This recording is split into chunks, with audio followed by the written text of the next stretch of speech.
On behalf of my nation of Lheidli T'enneh, our elders, chief and council, our youth, especially our youth, and the unborn, we welcome you to our ancestral lands. When Lheidli T'enneh tebehut sa hundi hosatel, ne chantopa Abzat en ne chantopa kleinaus de del andit sis. So what I just said is that I welcome everybody, and the reason we're gathered here tonight is for our forests. We have a tree legend, and in our language, we don't have a word for a tree. Every tree has a name, and the legend explains it, and you'll probably see it in and around. I know it's at the Department of Forestries. But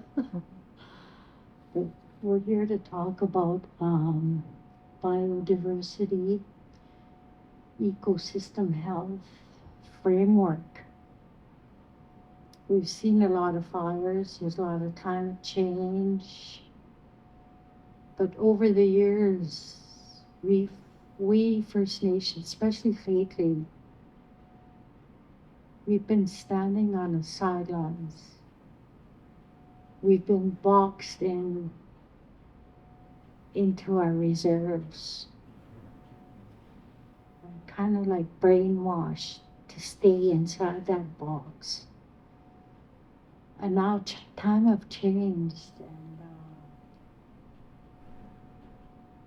now we've got a little more say and a little more things.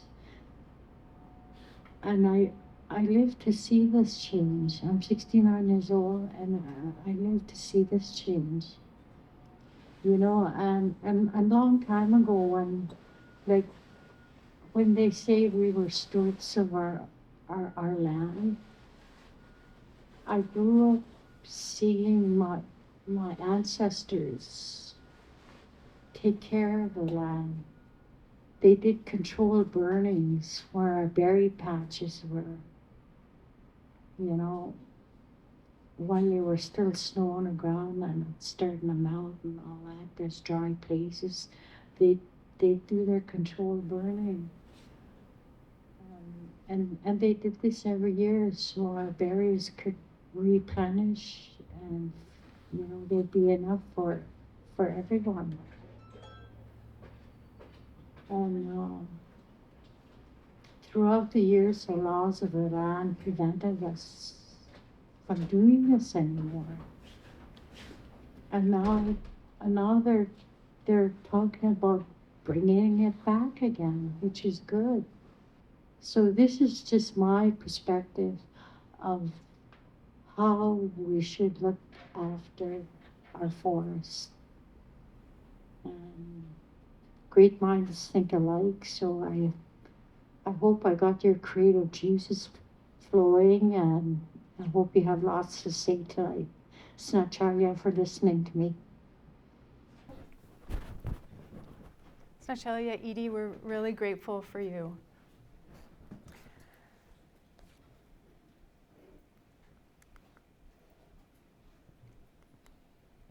So I want to start with a story. In the early 60s, we started realizing that the Earth was in trouble, and governments started thinking about what it might take if we had to leave a dying planet to start a colony on Mars, for example, and what that would require. So we would need to recreate Earth's life support system in a new place. If we fast forward to the early 1990s, a wealthy investor from Texas put a lot of money into building a prototype for what they called a total life system that humans could bring to another planet if we needed to. It was described as an experiment, and the idea is that this sealed world would support its inhabitants without inputs from the outside world. So a big compound was built on the Arizona desert on 3 acres, and they called it Biosphere 2. So they brought in thousands of species of plants and animals, including hummingbirds and honeybees and even small primates and others. And in addition to a farm, they built other artificial ecosystems, including a rainforest, a desert, and a marsh. So for about $200 million, they built and ran this sealed ecological world where 8 people spent the next 2 years of their lives. The experiment started failing fairly quickly after they moved in. So they started losing oxygen because a bacterium in the soil that was proliferating ate up all the oxygen. All the pollinators died, so no one was there to pollinate their food crops. Carbon dioxide levels were getting too high, so they had to install scrubbers.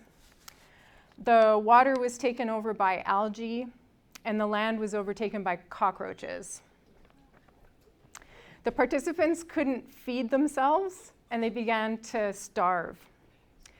So this was humanity's strongest attempt to build and maintain an ecosystem, and it collapsed. And it turns out that healthy ecosystems are nature's gift, and to our knowledge, there is but one habitable planet.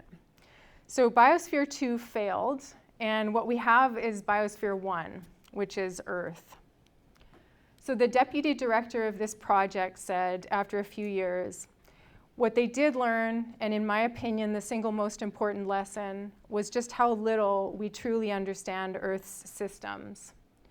A journalist followed that up with, the Earth's systems are just too complex and interconnected to be able to recreate them completely. I think the lesson from Biosphere 2 is that there is a lot we do not know about Mother Earth, about ecosystems themselves, even the ones we try and build. So we're Conservation North. We're a volunteer-based group here. And tonight we're going to weigh in on the future of our ecosystems and the variety of life they support, because the BC government is asking for our feedback on this. So I'm going to say a few words about what brought us here, what healthy ecosystems are and are not, why they're important, and some suggestions for our feedback. So the whole purpose of tonight is to talk to you guys about this and then to have everybody provide their feedback to the BC government tonight if possible. So what led up to this? To understand the context, we have to cover some recent history. So all of you will be aware that there's been dissatisfaction over forest management in BC that's been building for decades and came to several recent civil disobedience flashpoints over the treatment of our old-growth forests. There's nothing governments fear more than public backlash. In response to public pressure, the BC government commissioned an independent panel to study the problem and provide a realistic set of recommendations. So they went all throughout BC asking people what they thought. And among those recommendations was a call to radically change our relationship to forests. So this was the Old Growth Strategic Review report that came out in 2020. The panel called for a paradigm shift away from the pillaging of the past and towards prioritization of ecosystem health and maintenance of biodiversity above all. The panel recommended that a framework for this new prioritization be made and that a draft of this framework document is now publicly available. So this framework is publicly available, and we're being asked to comment on the contents over the coming 10 days, and that's what we're here for tonight. So BC is committed to co-developing with First Nations new biodiversity and ecosystem health legislation, as well as amending existing land and water related provincial legislation. So this legislation has the potential to affect industrial activity across the province, and we don't want it to be written badly, because if that happens, everything we are worried about now, habitat loss, species loss, will get worse, not better. So, and that's why we're here doing this tonight. So what is an ecosystem? And how do we know if it's healthy? So ecosystems are webs of the living, the dead, and the non-living. Everything is to some degree interconnected, and these connections maintain the conditions for life. So health in this context is where those connections remain and where the number of living things over large areas is stable over time. So this is an ecologist from Quebec, and he says it's a limited space within which living beings interact with non-living matter at a high level of interdependence. However, when wildflowers, insects, songbirds, dead trees, voles and owls, or caribou, lichens, and wolves and moose begin to disappear, the health of that ecosystem is in peril. And we're seeing that all over the province.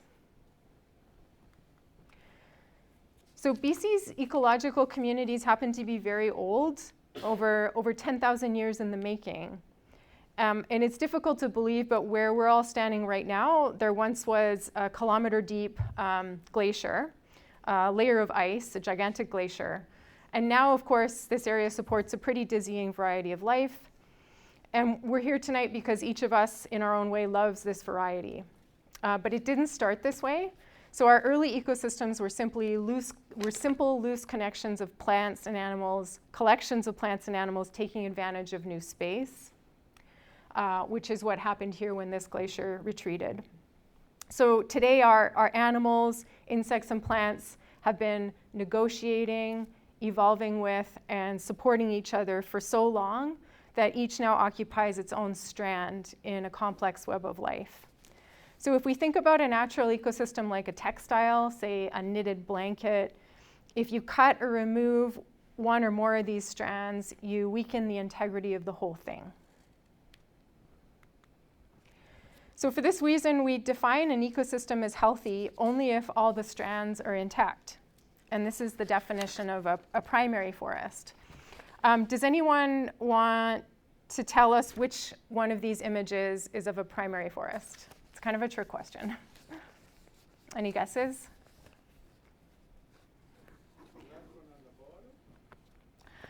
They're actually all primary forest. So primary forests are self-organizing, self-regulating, and therefore self-sustaining parts of our landscapes. Sometimes they are remnants and fragments, like what we see here around Prince George. And sometimes these areas are intact and much larger, like the Walker Wilderness, which we're fighting to keep BC timber sales out of right now. So in general, ecosystems become more complex and stable as time goes by. And I'll come back to why these are all primary forests. So what makes a natural ecosystem unhealthy? Well, while nature leaves its energy behind for others to use and pass on through dead wood, industrial forestry takes it away. Industrial forestry and roads actively dismantle healthy ecosystems by removing complexity and replacing it with overly simple, even-age plantations, and by fragmenting what is left behind. So we've all witnessed primary forests being fed into lumber, paper, and pellet mills to be sold down south or overseas, and most of this was old growth, of course. This isn't to say we or anyone else is against using logs for material, but there are fundamental trade-offs between industrial forestry and ecosystem health. You cannot do everything on the same piece of land. So to prioritize healthy ecosystems is to realize the need for a system of zonation that separates incompatible uses. And this was actually proposed in the Old Growth Strategic Review Report, which wasn't a great document, but it was one of the things we actually agree with if it's done right. So it's time that we need to become stewards of the land more than perpetrators of ecocide. Nature needs us to care, or everything will be lost. So a wildlife ecologist at UNBC created this continuum of ecosystem health in forests. So it shows primary forests or natural forests at the top because those are the most complex and stable and support the greatest number of native species. Commercial plantations are at the bottom of extreme unhealthiness because they lack the habitats our wildlife need to survive. And then the other forests with a history of human use are in between, like naturally regenerated secondary forest, for example. What are healthy ecosystems? So you can put forest ecosystems in BC into one of two categories: primary forests, or natural forests that have never been industrially logged, or degraded forests that have been previously industrially logged. In order to understand the cumulative footprint of industrial activity on forests in BC, we created a map a few years ago that shows where the last primary forests are. This is Seeing Red map version 2.0, which we're going to release next week. It's the same map but updated with new data. So what's in green shows the forests that we want to keep around. That's the primary forests, the healthy ecosystems. And of course, what's in red is what's been impacted by industrial activity. So roads, cut blocks, and other things, urbanization. So in natural ecosystems, things are organized and connected in strange and interesting ways. They're full of relationships that we don't see. So underground fungal networks and their connections with trees, for example. Some people say that natural ecosystems have hidden wiring, meaning that cutting a connection in one place will cause unexpected things to stop working in another, somewhere else in the system. The number of salmon harvested in the Alaskan Gyre can impact rates of tree growth in the upper Fraser River, for example. Removing wolves from an ecosystem can change how much willow is available for beavers and how protected a watershed is from severe flooding. A core idea that comes up when you read about natural ecosystems is that the whole is greater than the sum of its parts. So in complex systems like primary forests, you get things called emergent properties, which are features in nature that are unexpected and arise from the collaborative functioning of a system, but do not belong to any one part of that system. So it's something a system has, but individual members of a system don't have it. So an example is an ant colony. There are lots of things that an individual ant cannot accomplish by herself, but when she's part of a colony, you get this organized group that can explore its surroundings, protect the queen, find and bring back food.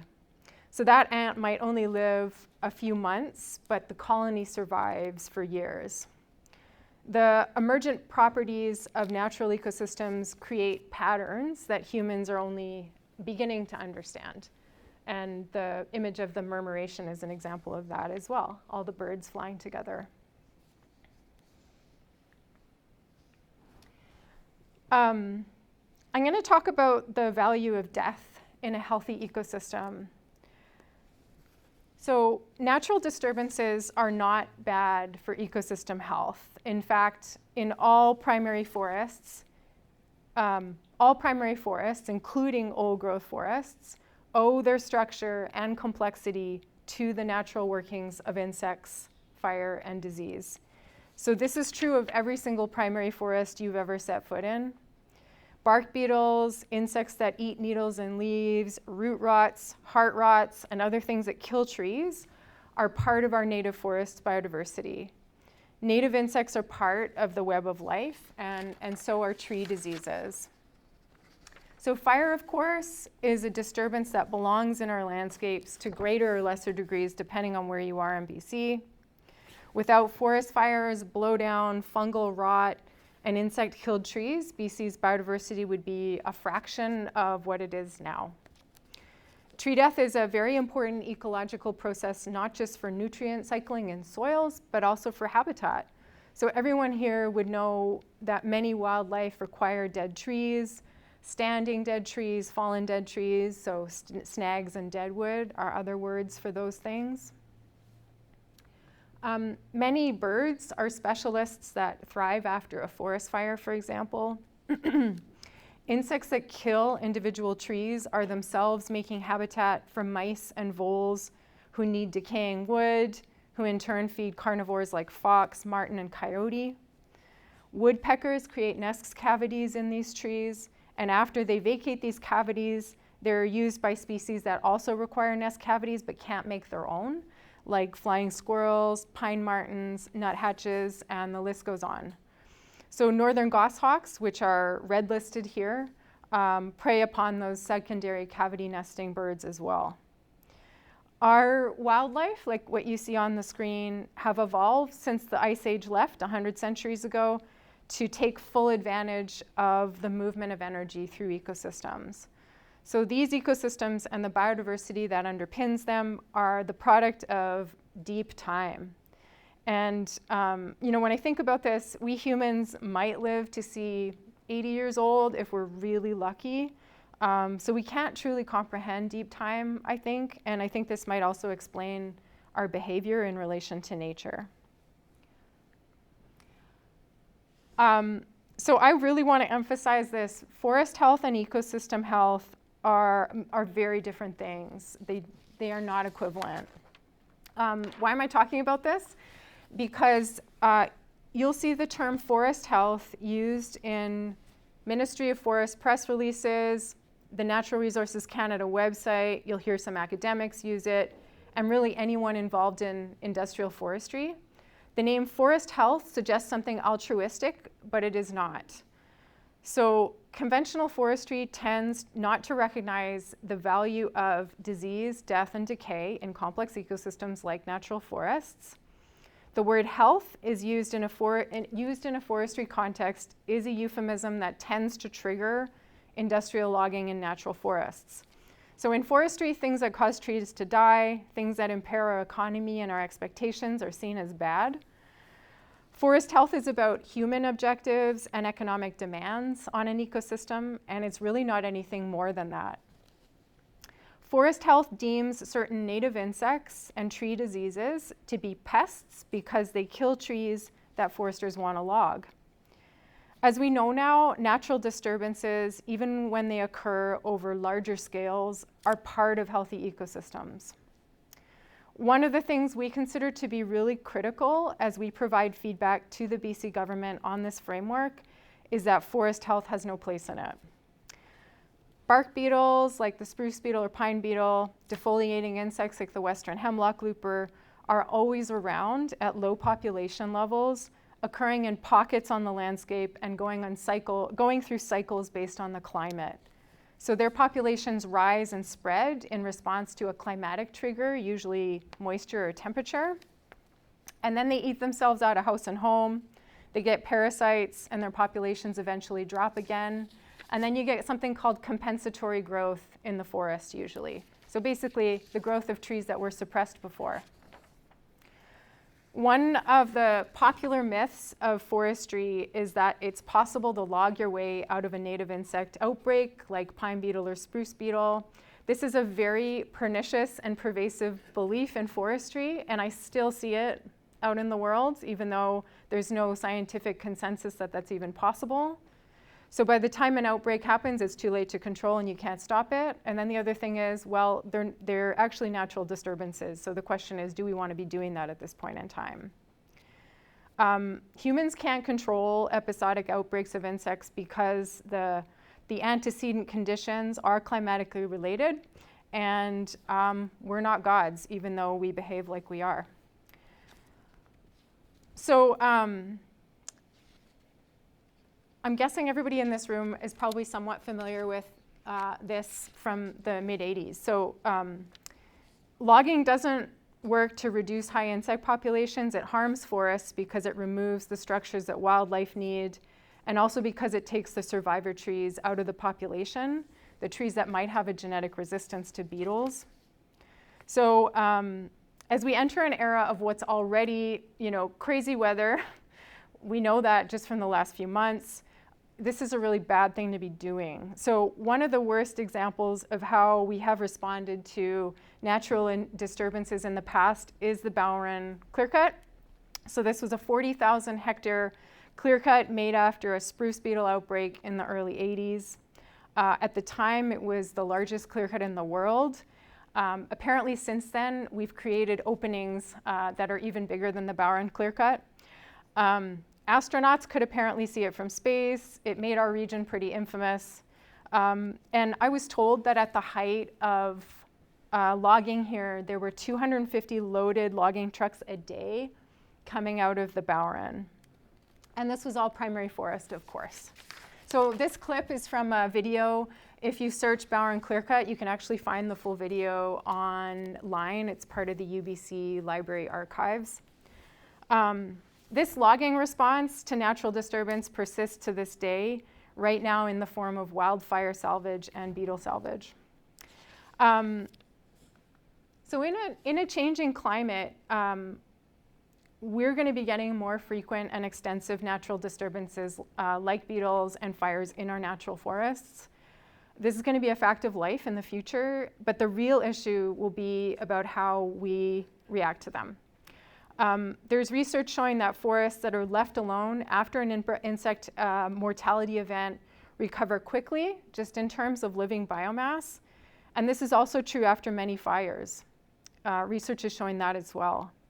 So the way we address that in forests is to leave the natural ones alone to preserve their adaptive capacity in a changing future. We ought to be doing this where there are fragments of forests in otherwise heavily industrialized landscapes like the Anzac here in Sikanay territory, and then the relatively intact areas like the Upper Goat on the right. This is Lheidli territory. So although old growth forest is a very critical target of industrial forestry, that's what industrial forestry has been going after, right? Recently disturbed forests are actually getting wiped out really quickly too. And this is why our group's focus, this is why Conservation North's focus is not on just age, but naturalness. So we focus on natural forests across the board of all ages, as opposed to just one age class of forest like old growth.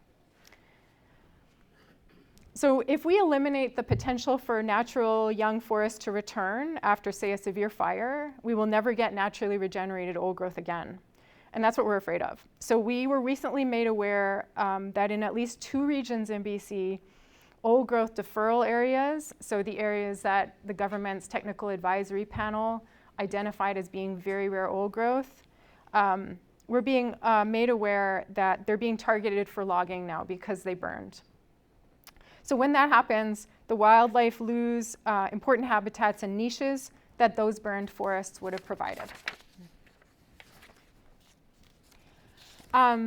So I want to end with a comment on ecosystem-based management, which the draft framework is strongly suggesting a provincial commitment to. We want to push back on that, at least in primary forests.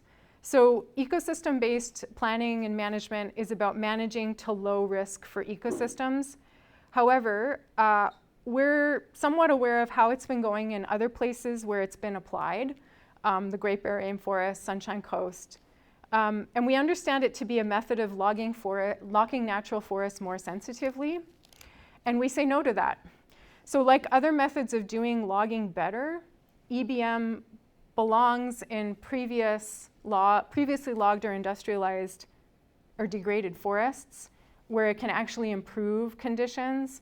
But EBM applied in primary forests cannot improve ecosystem health. So ecosystem-based management assumes that we understand the web of life well enough that we can simplify it and tear at the fabric and pick at the stitching and expect the fabric to stay strong. But we're far from convinced that in a professional reliance context, so a context where professional foresters use their discretion on the ground, that EBM won't cause more ecological problems. So again, we think EBM should be applied only in second growth. Lighter touch logging is not what we want in primary forests, but it's good in secondary forests, the forests that have grown back after logging. So let's not settle for something better than what we have now. Let's demand what nature actually needs. If we want healthy ecosystems, we have to maintain places where the web of life hasn't unraveled. So these are the primary forests and other natural ecosystems. What's green in our Seeing Red map here. So Prince George is right in the middle. The green spots are where the fabric, the integrity, the threads are still functioning. The connections brace each other and provide stability. So in a changing climate, we need climate refugia. Even if we formally protect all of the primary forests we still have, some experts say it won't be enough to guarantee the long-term health of ecosystems. So a proportion of the degraded landscape, that have been previously consigned to industrial logging, will have to be rehabilitated. So for the degraded landscapes, we need a long-term commitment to help ecosystems build back up. It might take centuries. It may involve human interventions. It will involve proforestation, which means we leave some of the degraded ecosystems to recover naturally over a long period of time. So we actually need to apply E.O. Wilson's half-Earth thing. So E.O. Wilson was a famous biologist. He passed away a few years ago. And he wrote a book called Half-Earth about how we really need to set aside half of our Earth, essentially, for biodiversity. In a professional reliance context, which we live in right now, which is one where basically individuals can make discretionary decisions on what to do instead of having a regulatory environment that actually says this is what needs to happen. So in a professional reliance context, making sure that legislation articulates exactly what ecosystem health means here is really important. And that's why our feedback to government, the BC government, is focused on that. This is the scientifically defensible definition that we have and is in our letter. I'm not going to read it because it's actually in our Take Action letter that's online, and then hopefully you guys are going to look at. This is what the letter is. Everybody can go online and read it. So when I finish talking, I'll tell you what we're going to do. But what I'll say is that these are kind of 3 top line items. We need a scientifically sound definition of ecosystem health to be enshrined in law. So a really crappy definition is probably worse than not having anything at all. So we really need to push for a pretty solid definition of ecosystem health that doesn't allow anyone to interpret it as forest health or something else that's kind of not based in the natural world. We also don't want ecosystem-based management in primary forests. We want them to be left alone. And really the place ecosystem-based management belongs is in secondary forests, plantations, and other places that we've already messed up. We also add the third bit, which is that any land use planning that happens can't just be governments and professional foresters. It has to include civil society. It has to include people like us. It has to include people that know about natural history. It has to be about traditional knowledge. And it has to be including ecologists too. Oh yeah, so I'm going to go over this again. So if we're serious about protecting biodiversity and ecosystem health, we actually need a commitment to half of things, not 30%. So you guys will probably know that our federal government has made a commitment to protecting 30% by 2030. Other people say it should be a lot higher. So if we want to implement this in BC, one way to start would be to set aside all our remaining primary forests and then add to that to meet 50% from the previously logged places. And basically let them recover and stop interfering with them, I guess. So thank you everybody for coming. As I said, the purpose is to get everybody to provide feedback to the provincial government on this draft framework. So to that end, we have 2 laptops set up in the back. There is a QR code on the wall. So if you point your phone at it, the letter will come up. The letter we've pre-written is completely editable. So you can go in there. We definitely want you, while you're here preferably, to read over it, to edit any parts of it that you want. And then there are a couple fields to add your name, your email, and your postal code. And the letter goes to the feedback email of the provincial government. It also goes to the Minister of Forests.